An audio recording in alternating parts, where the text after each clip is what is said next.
رب اشرح لي صدري ويسر لي أمري واحلل عقدة من لساني يفقهوا قولي رب زدني علما وارزقني عملا سبحانك لا علم لنا إلا ما علمتنا إنك أنت العليم الحكيم.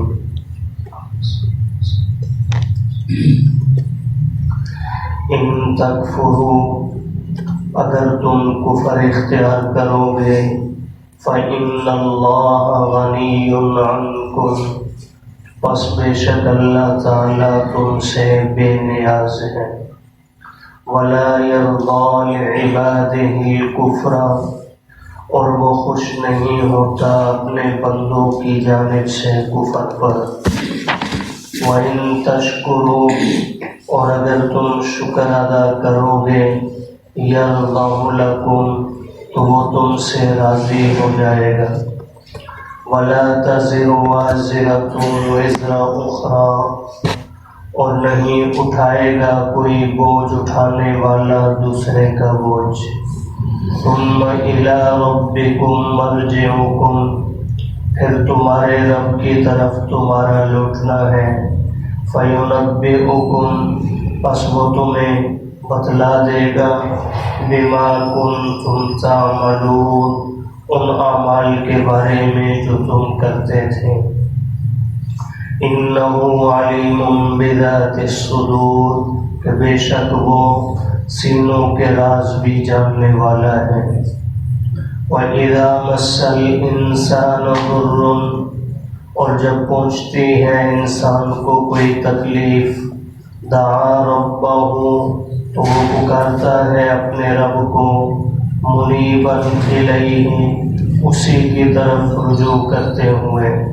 ثم اذا خولہ نعمتا منہ، پھر جب اللہ بخش دیتے ہیں اسے اپنی جانب سے کوئی نعمت، نسی ما کان یدعو الیہ من قبل، تو وہ بھول جاتا ہے اس حالت کو جس کی طرف وہ اس سے پہلے پکار رہا تھا. وجعل للہ اندادا، اور بنا لیتا ہے اللہ کا شریک، لیضل عن سبیلہ، تاکہ وہ گمراہ کرے اس کے راستہ سے. قل، اے محبوب صلی اللہ علیہ وسلم آپ فرما دیجئے، تمتع بکفرک قلیلا، نفع اٹھا لے اپنے کفر کے ساتھ تھوڑا سا. انک من اصحاب النار، کہ بے شک تو آگ والوں میں سے ہے. سورہ زمر کی ابتدا میں اللہ پاک نے قرآن مجید کا ذکر فرمایا، اس کے بعد اپنی وحدانیت کا تذکرہ فرمایا، اور پھر توحید پر اللہ پاک نے چند دلائل پیش فرمائے کہ اللہ کی ذات نے آسمان و زمین کو وجود دیا، دن اور رات کا نظام قائم فرمایا، دن میں سورج، رات میں چاند مسخر فرمائے. اور پھر اللہ نے انسانیت کی ابتدا حضرت آدم علیہ السلام کی صورت میں فرمائی، ان کی کوکھ سے پھر اماں حوا کو پیدا فرمایا، اور پھر چوپائے اور جانور بھی عطا کیے ضرورتوں کے لیے. اور پھر ہر انسان کو اللہ پاک رحم مادر کے اندر کتنی خوبصورتی کے ساتھ اندھیروں کے اندر اللہ پاک پیدا فرما دیتے ہیں. تو یہ سارے دلائل اس بات کے متقاضی ہیں کہ رب کی ذات کو پہچان لیا جائے اور عبادت صرف اسی کی جائے. لیکن اگر ان سارے دلائل کے ہوتے ہوئے بھی اگر کوئی اپنے رب کو پہچانتا نہیں، کفر کو اختیار کرتا ہے، شرک میں مبتلا رہتا ہے، در در پہ ٹھوکریں کھاتا ہے، تو کیا اس کے اللہ کی ذات کو چھوڑ کر غیروں کے آگے جھکنے سے اللہ کی شان میں کوئی کمی آتی ہے؟ کہ اللہ کی ذات کو کوئی نقصان ہے؟ آج کی آیات میں اللہ نے یہی مضمون بیان فرمایا کہ اگر کفر کریں گے تو نقصان کس کا، اور اگر شکر کریں گے اللہ کے احکامات کو مانیں گے تو فائدہ کس کا. تو فرمایا ان تکفروا، اگر تم نشانیاں دیکھنے کے باوجود کفر کرو گے، اللہ کو پہچانو گے نہیں، تو فإن اللہ غنی عنکم، سن لو اللہ تم سے بے نیاز ہے. تمہارے کفر کی وجہ سے اس کی شان میں کوئی فرق آنے والا نہیں۔ دنیا میں تو بیٹا ناراض ہو جائے، باپ منت سماجت کرتا رہتا ہے، اس لیے کہ وہ سمجھتا ہے چلے اور کوئی بھی فائدہ نہیں، کم از کم میرا ایک خاندان ہے، دنیا میں کم از کم بدنامی سے بچ جاؤں گا۔ لیکن ساری مخلوقات اللہ کی باغی ہو جائیں، اللہ کی شان میں کسی قسم کی کمی آنے والی نہیں۔ اس لیے فرمایا جب تم کفر کرو گے تو اللہ بے نیاز ہے، غنی ہے، وہ اسے ذرا بھی فرق پڑنے والا نہیں، تو یقیناً فرق پڑے گا کس کو؟ جی کفر کرنے والے کو۔ وَلَا يَرْضَىٰ لِعِبَادِهِ الْكُفْرَ، ہاں اتنی بات ہے کہ اسے اپنے بندوں کی طرف سے کفر اور انکار اچھا نہیں لگتا، اسے پسند نہیں ہے کہ بندے انکار کریں، اگرچہ راستہ اس نے دے دیا، فَمَنْ شَاءَ فَلْيُؤْمِنْ وَمَنْ شَاءَ فَلْيَكْفُرْ، جو چاہے تو ایمان لائے، جو چاہے کفر کرے، لیکن اس کا یہ مطلب نہیں کہ جس طرح ایمان اللہ کو پسند ہے ایسے ہی کفر بھی۔ فرمایا نہیں، کفر اللہ کو پسند نہیں، اختیار دیا ہے، مجبور ماذ نہیں بنایا ہے انسان کو۔ اور فرمایا وَإِن تَشْكُرُوا، یہاں کفر کے مقابلے میں شکر لایا ہے، تو شکر کے اندر یہ بھی داخل ہے کہ اللہ کی ذات کو پہچان کر اس پر ایمان لانا، یہ بھی شکر ہے۔ اور شکر کی بنیاد ہی یہی ہے، اللہ کو پہچاننا۔ جو اس رب کو پہچانتا نہیں وہ ساری دن جو ہے وہ تسبیح الحمدللہ الحمدللہ کی پڑھتا رہے، لیکن کھانا کھاتے ہوئے کہے یہ تو میرے دفتر کی کمائی ہے، یہ تو میری دکان کی محنت ہے، پڑھتا الحمدللہ الحمدللہ، تو یہ شکر نہیں ہے۔ یاد رکھیں، یہ نظریہ بننا چاہیے کہ جو کچھ ہے یہ کس کا ہے؟ اللہ کا۔ تو اس لیے کفر کے مقابلے میں شکر لایا ہے۔ فرمایا وَإِن تَشْكُرُوا، اور اگر شکر کرو گے تم تو يَرْضَهُ لَكُمْ، قرآن کا اعلان سن لو اور اب تم سے راضی ہو جائے۔ اب مقصد تو کیا ہے کہ اللہ کو راضی کرنا، تو فرمایا شکر کرنے والے بن جاؤ۔ اب شکر نے ہم نے تو صرف یہ سمجھ رکھا ہے نا کہ کھانا کھایا تو شکر، کسی نے کچھ دیا تو شکر، کپڑا پہن لیا تو شکر۔ ایک ایک چیز میں رب نے جو وجود دیا ہے اور جس مقصد کے لیے، وَمَا خَلَقْتُ الْجِنَّ وَالْإِنسَ إِلَّا لِيَعْبُدُونِ، تو اب عبادت میں اپنے وجود کو لگانا یہ بھی اللہ کا شکر ہے۔ تو پورے طریقے سے جو شخص شکر ادا کرے گا اللہ اس سے کیا ہو جائیں گے؟ راضی ہو جائیں گے۔ اور ساتھ تنبیہ بھی فرما دی،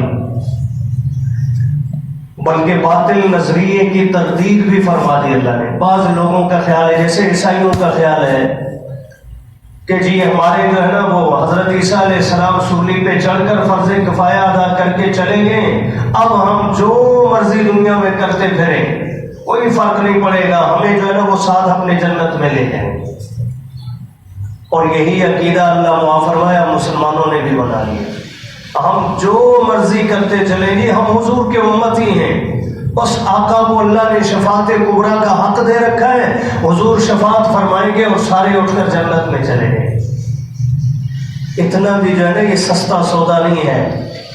آج دنیا کے اندر ایک بندے کا کریکٹر ٹھیک نہ ہو اور کہیں پر اس کی سفارش کی ضرورت پڑ جائے تو کوئی بھی سمجھدار افسر اس کی سفارش کبھی بھی، وہ یہ جانتا ہے کہ اس کریکٹر لیس شخص کی اگر میں سفارش کروں گا تو میرے کردار پہ بھی انگلی اٹھے گی۔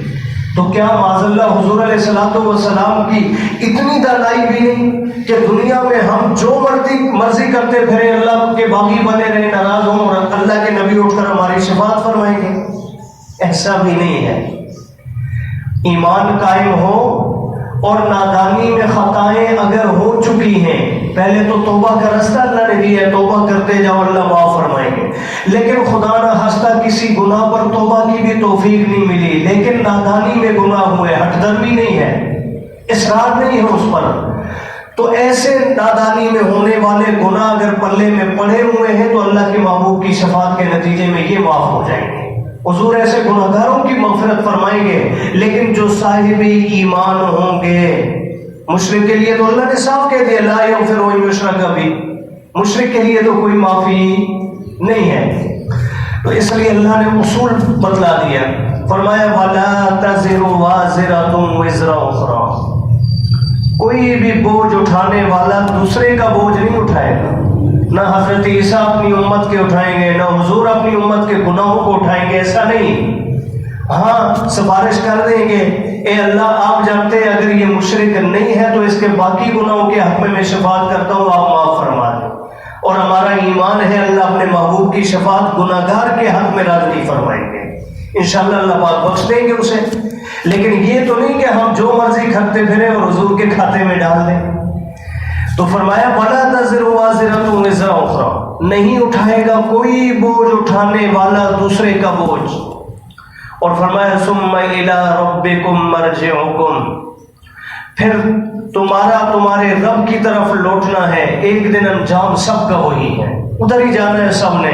اور فرمایا فَيُنَبِّئُكُم بِمَا كُنتُمْ تَعْمَلُونَ, وہ رب تمہیں بتلائے گا تمہارے کیے ہوئے تمام اعمال, ایک ایک عمل تمہیں دکھائے. اب انسان کبھی کبھی اپنے رب کو بھی اپنے اوپر قیاس کرنے لگتا ہے.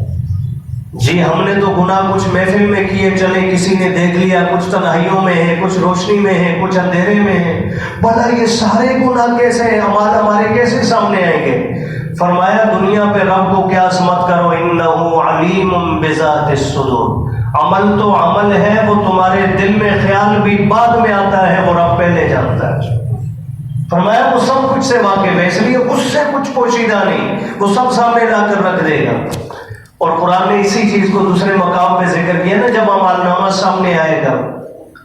بعض اوقات انسان گناہ کرتے ہوئے اسے احساس ہی نہیں ہوتا کہ میں گناہ کر رہا ہوں, اور کبھی کبھی گناہ کرتے ہوئے احساس تو چلے ہے کر لیا, لیکن اس کے بعد بھول گیا, کبھی یاد ہی نہیں کہ مجھ سے یہ گناہ بھی ہوا ہے. لیکن جب روز قیامت عمل نامہ سامنے آئے گا, ایک ایک چیز جب سامنے آئے گی, پھر حیران ہو کر کہے گا ما لہذا الکتاب, اس کتاب کو کیا ہو گیا؟ لا یغادر صغیرہ ولا کبیرہ, نہ چھوٹی کوئی بات چھوڑی ہے نہ بڑی, سب کی سب سامنے لا کر رکھ دی. تو اس لیے فرمایا کہ اللہ تمہارے تمام اعمال سامنے لا کر رکھ دیں گے کہ وہ دلوں کے رازوں سے بھی واقف ہیں. اب اگلی آیت کریمہ میں ناشکری کی اللہ نے ایک مثال بیان فرمائی ہے, اور جو حقیقت پر مبنی ہے آج ہماری یہی عادت ہے. فرمایا وَإِذَا مَسَّ الْإِنسَانَ ضُرٌّ, جب انسان کو کوئی تکلیف پہنچتی ہے تو دعا ربہ, پھر کسے پکارتا ہے؟ بیماری آ گئی, مشکل آ گئی, برا وقت آ گیا, اب ہاتھ اٹھتے ہیں. پھر ڈاکٹر بھی کہتے ہیں اب دوا کی نہیں دعا کی ضرورت ہے. حالانکہ اب نہیں, ابتدا ہی دعا سے کرنی چاہیے تھی جو ہم نے نہیں کی. تو سارے مراحل سے مایوس ہونے کے بعد ہمیں پھر خدا کی یاد آتی ہے. تو فرمایا جب انسان کو تکلیف پہنچتی ہے تو دعا ربہ, پھر پکارتا ہے اپنے رب کو, منیبا الیہ, اسی کی طرف رجوع کرتے ہوئے. یہ جملہ بڑا عجیب ہے. اب بعض لوگ جو ہے دعا بھی کر رہے ہوتے ہیں اے اللہ تو ہی شفا دے, لیکن ساتھ ساتھ مشورہ ہو رہا تھا ڈاکٹر کون سا اچھا ہے. اسباب سے دین منع نہیں کرتا, یاد رکھیے اسباب اختیار فرمائے, دنیا دار الاسباب ہے, لیکن ہم دعا بھی کر رہے ہیں, لیکن دعا پہ ہمیں یقین نہیں, ہم ڈاکٹر کی تلاش میں ہیں, اچھا ڈاکٹر کون سا ہے کس کے پاس لے کے جائیں. تو اب دعا تو ہے لیکن یہ منیبا الیہ نہیں, جملے زبان پر ہے لیکن اللہ کی طرف رجوع نہیں. رجوع ہوتا تو ڈاکٹر سے زیادہ اعتماد ہمیں کس پہ ہونا چاہیے تھا؟ اللہ پر. تو اللہ فرما رہے ہیں کہ جب تکلیف پہنچتی ہے تو رب کو پکارتا ہے, اب رجوع بھی صرف اسی کی طرف, اس لیے کہ ڈاکٹر نے تو جواب دے دیا, ہاتھ کھڑے کر دیے, اب یہاں دوا سے کچھ ہونے والا نہیں, اب دعا ہے. تو اب وہ بھی سمجھتا ہے, اب آنسو بھی نکلتے ہیں. وہ جیسے حجاج بن یوسف کے زمانہ کے اندر ایک شخص نابینا تھا, غلاف کعبہ کو تھام کر بیت اللہ کی دیوار سے ملتزم سے چمٹ کر دعائیں مانگ رہے ہیں, اے اللہ بینائی لوٹا دے, بینائی لوٹا دے. اب یہ دعا منیبا الیہ نہیں تھی, حالانکہ بیت اللہ میں موجود ہے جہاں دعا رد بھی نہیں ہوتی. مانگ رہے ہیں اور مانگ بھی اللہ ہی سے رہا ہے کہ اللہ بینائی لوٹا دے. حجاج کا گزر ہوا تھا تو بڑا جابر قسم کا شخص ہی ہے, لیکن بعض کام اس نے بڑے سیدھے سیدھے بھی کیے ہیں, اور یہاں اس بندے کا عقیدہ بھی ٹھیک کر کے چلا گیا. وہ پاس سے گزرا, دیکھا دعا مانگ رہا ہے, کہا ذرا رکو, اس کو بلاؤ میرے پاس. بلوایا, کیا ہوا؟ کہا میری بینائی نہیں ہے, نظر مجھے کچھ نہیں آتا, دعا مانگ رہا ہوں. اچھا کتنا عرصے سے مانگ رہے ہو؟ اتنا عرصہ ہو گیا میں دعا مانگ رہا ہوں, بینائی نہیں آئی؟ نہیں آئی. کہا اچھا تجھے پتا میں کون ہوں؟ میں حجاج بن یوسف ہوں، نام تو سن رکھا تھا، میں یہ بیت اللہ کا طواف کر رہا ہوں، میں یہ چکر پورا کر کے واپس تیرے پاس پہنچوں تو تیری بینائی آئی ہوئی ہونی چاہیے، نہیں تو میں تیری گردن اتار دوں گا۔ اب جان کے لالے پڑ گئے، اب پتا تھا، اب پہلے کی دعا رسم تھی، اب دعا رسم نہیں، اب دل سے نکلنے لگی، اے اللہ پہلے تو بینائی نہیں تھی، اب تو جان بھی جانے والی ہے، تو کچھ کرم کر دے، اب مجھے بینائی دے۔ حجاج اگلے چکر میں وہاں پہنچا تو اس شخص کی بینائی آ چکی تھی۔ یہ مستند کتابوں میں واقعہ لکھا ہوا ہے۔ تو یہ ہے ہماری دعا میں، آج ہم کہتے ہیں جی دعائیں بھی مانگتے ہیں، اثر نہیں ہوتا۔ وجہ یہ ہے کہ ہماری دعا صرف زبان کے لفظ ہیں، ہمارے دل سے نہیں نکلتی۔ دل سے جس دن نکلے گی وہ تو سنتا ہے، کافر کی بھی سنتا ہے، ہمارے دل سے نکلے گی انشاءاللہ، اثر بھی ہوگا اس میں۔ تو بارہ فرمایا جب پہنچتی ہے انسان کو تکلیف تو پکارتا ہے اپنے رب کو منیباً الیہ، اسی کی طرف رجوع کرتے ہوئے، اب اسباب پہ نظر نہیں۔ لیکن پھر ثم اذا خولہ نعمتا من، پھر جب وہ اپنی طرف سے عطا کرتا ہے کوئی نعمت، یعنی بیماری تھی اسے دور کر کے صحت دے دی، اولاد نہیں تھی اولاد دے دی، کوئی بھی مصیبت تھی اللہ نے دور فرمائی اور بدلے میں نعمت عطا کر دی، تو نسی ما کان یدعو الیہ من قبل، یہ بدبخت اس پرانی حالت ہی کو بھول جاتا ہے جس میں یہ اللہ کو پہلے پکار رہا تھا۔ اب یہ بھول ہی جاتا ہے کہ میں بیمار تھا، کبھی کینسر کا مریض تھا، کبھی میں ہارٹ پیشنٹ تھا، اب کچھ بھی یاد نہیں ہے اس کو، اب بھول گئے۔ اور صرف یہ نہیں کہ بھول جاتا ہے، فرمایا وَجَعَلَ لِلَّهِ أَنْدَادًا، ساتھ اللہ کے شریک بھی بنا لیتا ہے، حالانکہ شفا دی کس نے، اور ساتھ کہتا ہے جی وہ ڈاکٹر صاحب ہے نا بڑے کمال کے، جی ایک خوراک دی ہے میری تو اسی دن جو ہے نا طبیعت میں بہتری آنے لگی۔ اب ڈاکٹر کو اللہ کا کیا بنا لیا، شریک، فلاں حضرت جی ہے نا بس ان کے مزار پہ جانے کی دیر تھی، میرا تو یہ مسئلہ ہی حل ہو گیا۔ اب اللہ کے شریک غیروں کو بنانے لگا، حالانکہ کرنے والی ذات کس کی تھی، اللہ کی۔ اب قرآن سمجھے، دیکھیں یہ قرآن نے آج میرے اور آپ کا جو مزاج ہے، جو حالات ہیں، ایک ایک لفظ ہو بہو بیان کیا ہے۔ حضور کے زمانے میں یہ نہیں تھا سوائے کافروں کے، مسلمانوں میں یہ عادتیں نہیں تھی، آج کے مسلمان میں بھی یہ ساری چیزیں موجود ہیں۔ تو فرمایا نسی ما کان یدعو الیہ من قبل، بھول جاتا ہے اس حالت کو جس کی طرف اس سے پہلے وہ رب کو پکار رہا تھا رو رو کر۔ وجعل للہ اندادا، ند کی جمع ہے، اور بنا لیتا ہے اللہ کا برابر شریک اوروں کو بھی۔ اب ظاہر بات ہے، اب صرف اپنا عقیدہ یہ خراب نہیں کرتا، اب جب یہ آ کر کہتے ہیں کہ فلاں ڈاکٹر سے مجھے شفا ملی، تو نتیجے میں کیا ہوتا ہے، دوسرا کوئی بیمار ہے تو اس کا بھی نظریہ بن جاتا ہے مجھے بھی وہاں سے دوائی لینی چاہیے۔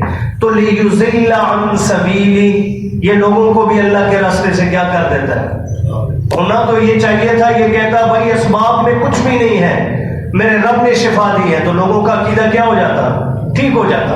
لیکن یہ جو ہے اسباب کی طرف لے جاتا ہے۔ اللہ فرما رہے قل، اے میرے محبوب کریم صلی اللہ علیہ وسلم ایسے ناشکرے سے آپ فرما دیجئے تمتع بکفرک قلیلا، جو تو نے اللہ کے ساتھ کفر کر کے جو تو نے گمراہی اختیار کی ہے، اس کفر سے تھوڑا سا فائدہ اٹھا لے۔